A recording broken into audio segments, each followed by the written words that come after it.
our first storyteller tonight is Pamela Dudzik. She uses copious amounts of sunscreen. She's a master anthropomorphizer, and she believes in healthy living through the generous use of pesticides. Please give Pamela a warm welcome for her story, Midnight Snack.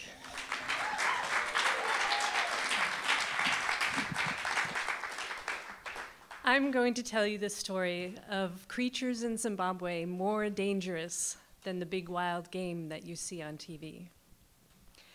So Pat and I spent a year in Zimbabwe teaching at a school outside of the capital city, Harare.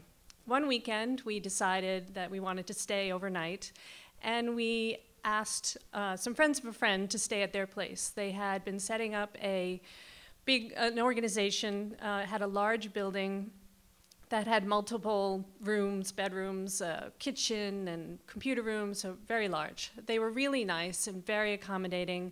They even pulled out some new mattresses, pulled them out of the plastic, put them on the floor for us. We had our own room, so it was great. After we were out, we came back, and they had just been preparing their dinner, a late dinner. So we helped them out, and we were going to take part in that dinner.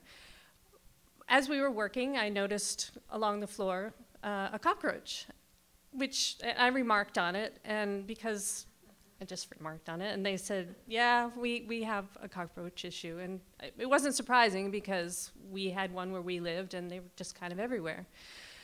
So we were, right before dinner, Pat and I needed to get something back at the room. So we went back, and it was dark by that time. So we went to the room, opened the door, turned on the light, and there on the floor were what seemed like hundreds of cockroaches. And scattered, they went scattered, but these were not, tiny little cockroaches. They were big, honkin', massive, 1 to 2 inch cockroaches. Pat and I looked at each other and were like, oh crap. And as we just decided to retreat, and we turned off the light, shut the door, went back into the kitchen and said, you have a cockroach problem. You have a really large cockroach problem. Is everything gonna be okay?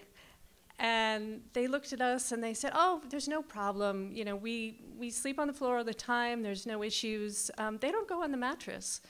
So they were really friendly people, and they had really honest faces, so I believed them. We had dinner, and it was a great dinner. We were helping clean up and almost done, and Pat decided to go back and set up the room for us. So a minute or two later, I went back to join him. And I enter the room, and he's standing on the middle of a mattress, white as a ghost. And I'm like, what? And he mentioned or mumbled something about cockroaches. So obviously he had seen a lot of cockroaches again. Since he was so nervous and so upset, I said, okay, let's do this. We'll leave the light on when we go to sleep because the cockroaches don't come out in the light. And he agreed, so we left the light on, closed the door, and went to sleep in our sleeping bags. We both had mummy bags, and he pulled his bag tight, so all you could see was a tiny little bit of his face. And we slept really well for an hour.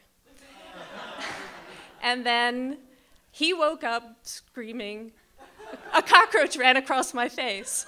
And I was like, what? He saw my face and he quickly said, oh no, it must have been something else. I was like, okay, sure, all right, I'll believe you. And he was really, really nervous, so I said, okay, let's do this.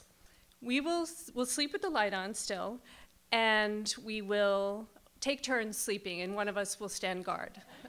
And so since he had the issues, I said, okay, you sleep first, and I'll stand guard. And he went right to sleep.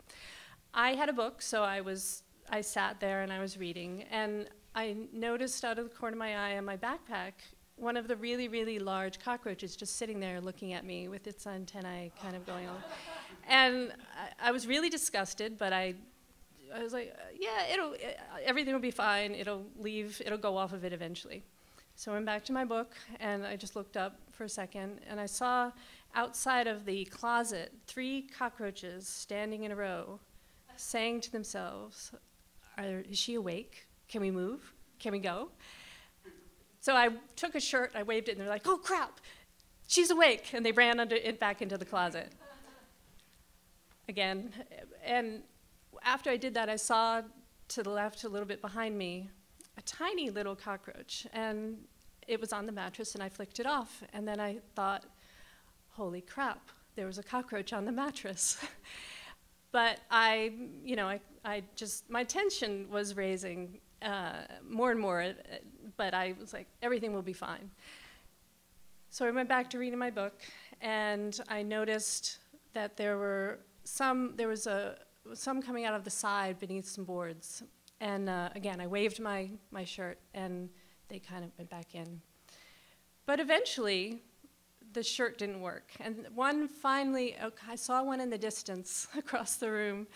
It was wandering around on the floor. It didn't care that I was there. It didn't care that I was awake.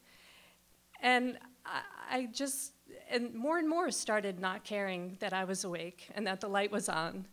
So I was getting more and more anxious, and I couldn't obviously read anymore. So to sort of completely distract myself and absentmindedly, I started peeling my leg.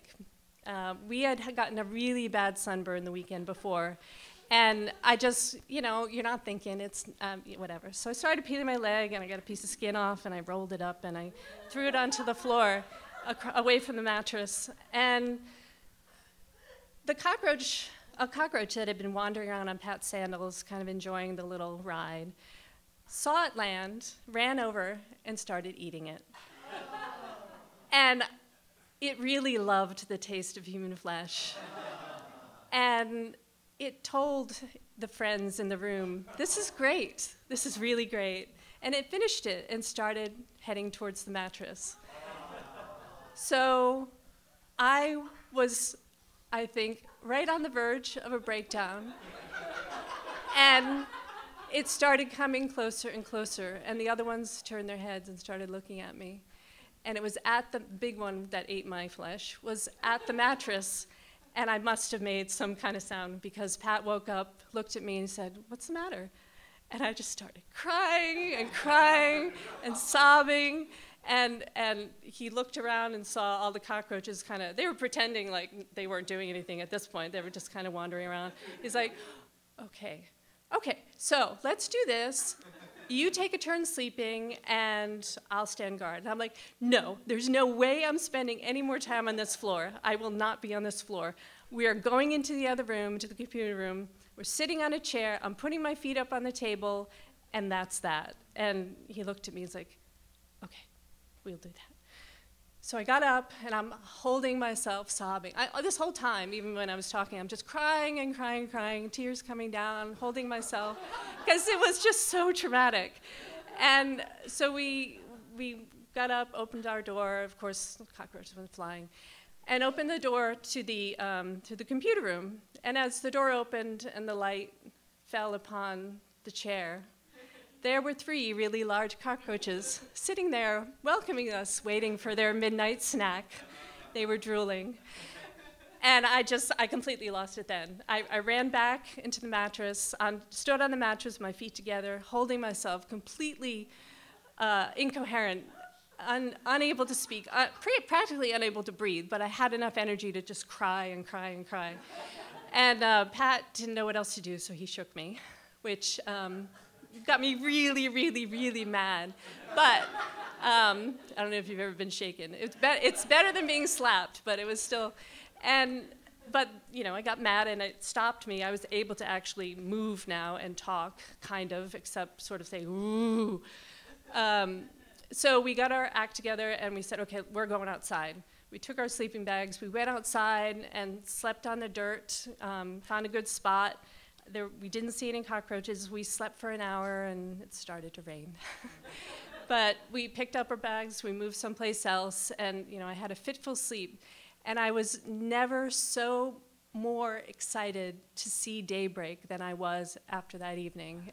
I had survived the night of the living cockroaches.